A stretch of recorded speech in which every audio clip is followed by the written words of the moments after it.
Bank লুটের টাকা গেছে ক্ষমতাচ্যুত প্রধানমন্ত্রী শেখ হাসিনার মেয়ে সাইমা ওয়াজেদ পুতুলের প্রতিষ্ঠিত সূচনা ফাউন্ডেশনের ব্যাংক হিসাবে। গত সরকারের মেয়াদে ব্যাংক দখল করে যারা অর্থ লুটপাট করেছে তাদের মধ্যে S Alam group, Beximco group, PK Haldar সূচনা ফাউন্ডেশনে টাকার যোগান দিয়েছে।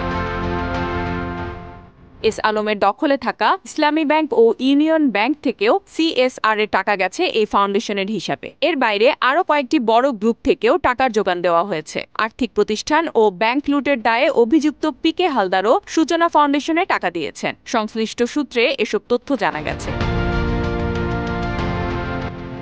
সূত্র জানায়, গত ৫ আগস্ট আওয়ামী লীগ সরকারের পতনের পর সাবেক প্রধানমন্ত্রী শেখ হাসিনা সহ তার পুত্র, কন্যা, বোন ও তার ছেলে মেয়ে সহ সরকারের ঘনিষ্ঠদের দুর্নীতির তথ্য সন্ধানে নামে বিভিন্ন সংস্থা। এতে তাদের নামে বেনামে ব্যাপক দুর্নীতি ও টাকা পাচারের চিত্র বেরিয়ে আসতে থাকে। শেখ হাসিনার মেয়ে সাইমা ওয়াজেদ পুতুলের নামেও বিভিন্ন অনিয়ম ও দুর্নীতির তথ্য প্রকাশ্যে আসে।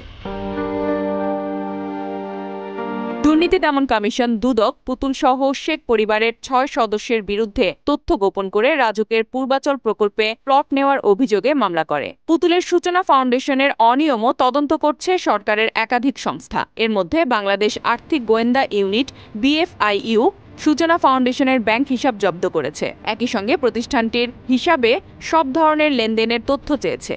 ইতোমধ্যে ব্যাংক ও আর্থিক প্রতিষ্ঠানগুলো ওইসব তথ্য BFIU-তে পাঠিয়েছে। BFIU সেগুলো সমন্বয় করে একটি প্রতিবেদন তৈরি করেছে। Z news, Dhaka.